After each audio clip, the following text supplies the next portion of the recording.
Hey, it's the Scotch Test Dummies. We're coming to you with Tamdhu 10 year. Can do, Tamdhu. Can do. Aged in sherry casks. What are we going to do? Let's test it. Test it!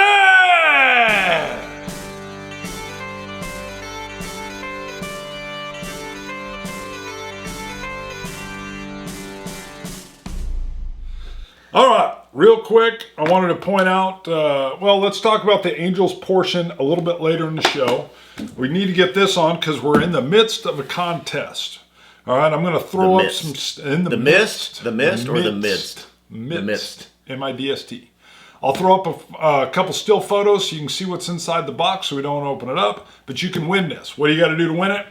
Go to scotchtestdummies.com, click on the Contact Us link, and fill in the little information there. Let us know your YouTube username and that you want to enter into the giveaway. Right. So, for the... You have to make sure you're subscribed to us. Make sure you're subscribed and give us your YouTube name. And it's the Devron. We've talked about it and showed it in more detail the last couple of videos. And you've seen a couple stills, but you do have to subscribe. That's why we got to get your YouTube. So you got to subscribe and then email us that information. We don't want to go into detail in every video, though, but if you go watch the Dalmore King Alexander or the Bernheim Wheat Whiskey, you'll see, well, mainly the Dalmore King Alexander, we really go into detail on what's in there. And you have until August 1st. August 1st.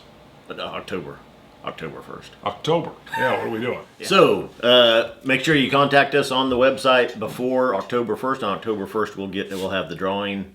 Boom. That's it for that. All right, so let's get right into this Tamdhu. We'll come back to Angel's portion near the end of the show. Oh, why don't you start on that and I'll... Okay, all right.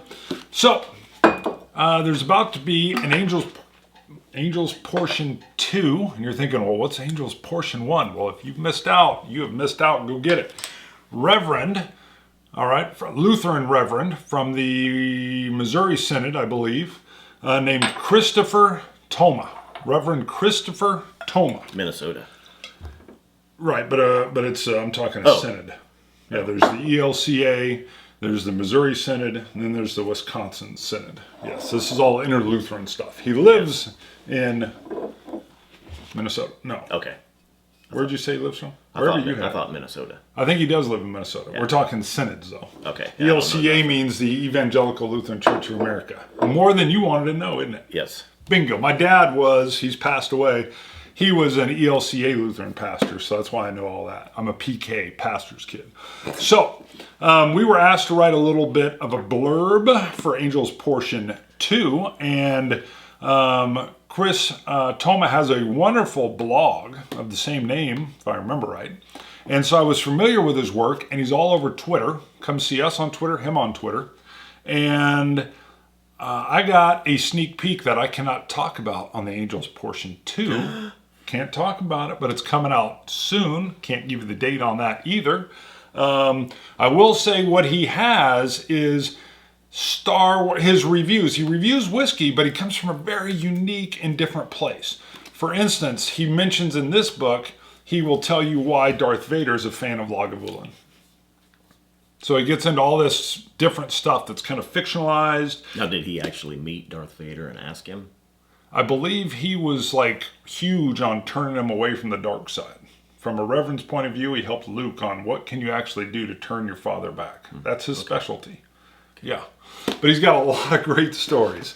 I love this. And basically, if you like our show and how we're a little bit whimsical, would you say we're whimsical? We tend to be whimsical. Yeah, occasionally. Would you say we respect the spirit, but we're slightly irreverent in how we present it? Sometimes. Bingo. Yes. Yeah. We'll wear old man makeup. We will wear hats that are distracting and goofy. Mostly me on that. All right. So that's what you're going to get from his books is you're going to get a whimsical take on what he and what we agree is a very fine spirit. So. And I brought him up on Twitter. His user handle is @angels_portion. Christopher Toma.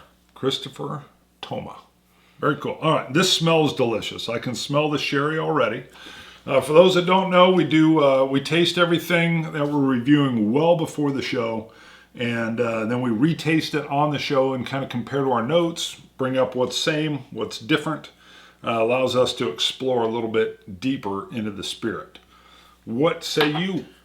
Wow. Quick note from the marketing for Tamdhu, which is a Speyside whiskey. It's inspired by the Enlightenment and 2 centuries of industry and endeavor. And you thought you knew what Enlightenment was, and we looked it up, and you was correct. Kind of. I was a little bit wrong. You knew it was the age of the age of Enlightenment, and basically the right. I thought, well, Enlightenment is all about tolerance and democracy and separation of church and state, and I don't know, kind of like the government not running over the little man. Intellectual movement is what I was. It's also an intellectual I couldn't movement. think of intellectual. Yeah. My whimsical ideas was overpowering. You got a lot of whimsy. So we got 2 cool shirts on, by the way. I got a Batman bomb that he's like holding it, and you can see his reflection, and he's freaking out. And it's the old TV show Batman. Yes. All right, and then you got paws. Wayne. Yes, Bruce Wayne is the actor. But, what was the actor's name? You were going to say Wayne Close. Let's go into the spirit. We'll come back to it. It'll hit you. The nose is delicious on this. To me, almonds just jumped right out at me off this. Look at you. Almond, vanilla, honey. Huh. I love when we kind of coincide. Yep. A slight sherry, and this has been aged. It's a 10-year. It's been aged for a short time in sherry casks. So there's a slight sherry on the nose, a little bit of oak, a little bit of grassiness that I get. And this is where I get why you like a sherried Scotch. Because as soon as I nosed it, it literally hit me clear and distinct. Almond up front. Vanilla in the middle, and then trailing out with a sweet honey or honeycomb. And I was just like, wow. And it was literally like bing, bing, bing. And I was like, well, isn't that something? I was looking to see if it was non-chill filtered and natural color, and it does not indicate. Huh. Well, let's hope. But so it does have a great color phenomenal to it. And I do have in my notes also, and I just took my first sip of it, this does not taste like a 10-year-old.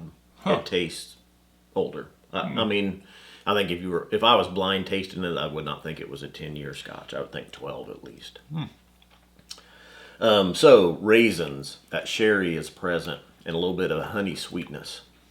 Now I'm going to need your help on this, because right off the bat, and I definitely get it again now, there's those candies that have like the Kool-Aid in the pouches, and you have the vanilla stick. You lick the stick, and then you dip it into the different flavored powders and lick it. What is that called? Dip-a-stick or something? I couldn't remember. Well, there's probably a couple of different ones. There's I just bought those a while back for my kids. That vanilla stick in there was the kind of vanilla that I'm getting here. So kind of a candied vanilla. Yeah. Is what I got directly to those powder things. My boy does not like the stick, and I love the stick in it. Sorry. Dip-a-stick, I think. Probably. All right. So did you have a little water? Yep. But even before that, though, still back to it neat, and it is 43%. The almonds are also present. It's delicious. And then with the water, brings out a little bit more of the sherry notes. The dark berries start to come out, as well as a little bit of a cinnamon and a toffee note. Wow. Well done. Yeah, there's this beautiful aftertaste of that raisin plum that lingers around and hangs. Sits on the forefront of my tongue and upper palate. That sweetness gets a little sweeter with a drop of water in it. Like a powdered sugar, probably coming in close to your sugar stick. Yeah, vanilla stick. I don't get much change for me on the nose with the water drop. I'm still getting those distinct, clear delineating lines. That almond, that vanilla, and then the closing out with the honey. If you're wanting to nose something that gives that to me, and that's why I was real thrilled when you had it too, because to me it seems very clear and distinct on those. Sometimes I have a harder time like picking out the a nutted flavor. Now, and I was just thinking, this is probably closer to like the Balvenie 12-year double wood. In other words, there's just a slight hint of that sherry. You know, it's not a Macallan 12 or a Glendronach 12. Right. Where that sherry is a lot more up front in your face. It's definitely not a sherry bomb. It's not even just a sherry prominence. Yes. Like I said, that plum raisin sherry note comes in for me in the aftertaste. That's the first time I notice it, and it just floats there, which is what's kind of nice about it. Now I'm looking though because I notice on the tin it says on the finish there is the merest wisp of peat smoke, and I do not. It's got to be the merest wisp because I don't get it, and I'm even searching for it. Right. Maybe there is a little bit of the iodine almost come through when I was looking for the peat. If you think about, take a sip and then look for peat. It would have to be just I don't get it. So that, I mean, it'd have to be a small. I don't know. Now that you've said it, I feel like the suggestion of it gives that to me. I will say it's a busy can. There's a lot of stuff all over that can. A lot of marketing on there. It is the San Francisco World Spirits Competition 2014 Double Gold winner. Double gold. That's what it says. All right. And the Spirits Business Gold 2014 in Asia. Huh. And then they go on with the Enlightenment and a lot of swirling, and then they mention Enlightenment again. It looks like a riverboat type. Yeah. Yep. Marketing. You tested this at like months ago, and it kind of lingered on my shelf for a while. Yeah, we've been meaning to shoot it. Right. All right. Now, I will tell you, though, originally I did not see that on there, and when I took my notes that it was supposed to have a wisp of peat in there, and I don't have anything in my notes about it. I just saw it today before we shot, and so I've been searching for it, and I still don't get it. Well, wisp would be the right term. If it's there, it's like I've almost captured it, and then, it's gone. Yeah. So, it is flavorful. To me, the most pleasant part, again, is that lingering aftertaste of plum raisin. And that's a nice, subtle touch where I do agree with you. That's some of the complexity that I get from it. I thought you'd have this higher than that, actually. So, I am an 86. 86. I like it. 88. I mean, it's good. I think if the sherry was more. I just said 87. Didn't see it. No, right. 88. Sorry. You know, if the sherry, I think, was more in it. So, is it worth it? How much did you pay? This is, I believe, $55 to $60 range. Yes. Really? Yeah.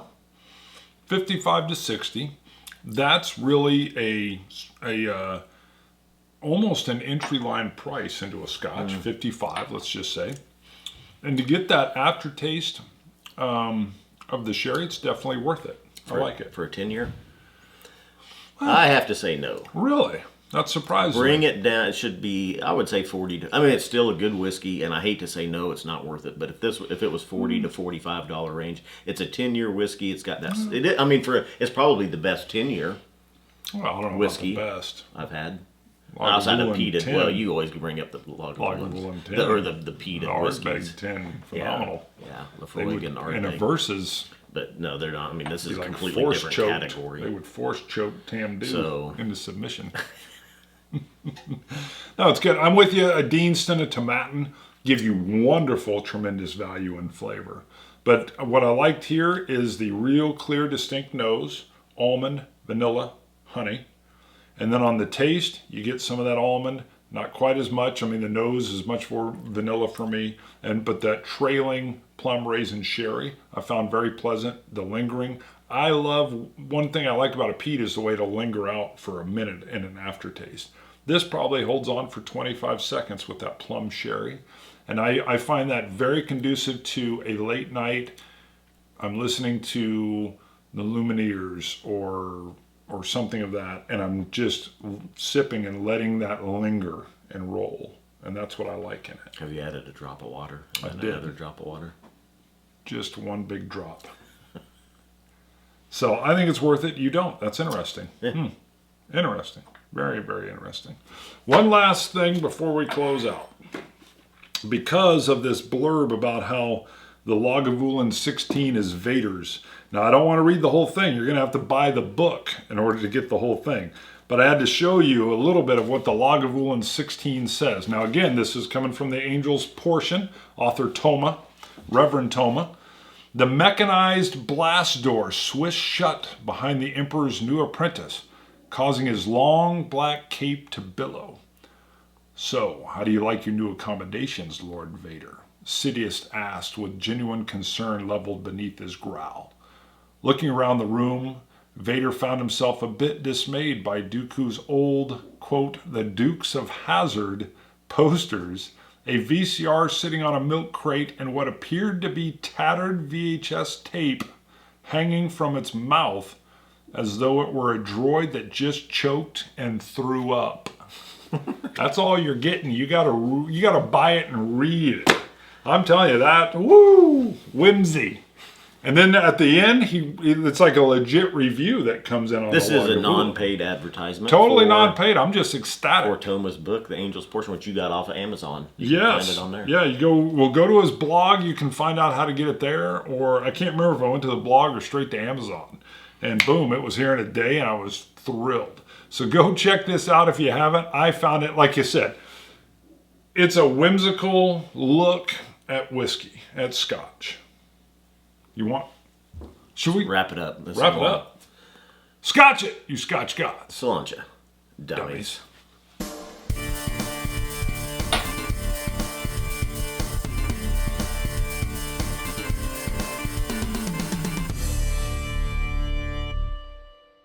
Howling going on. Ow!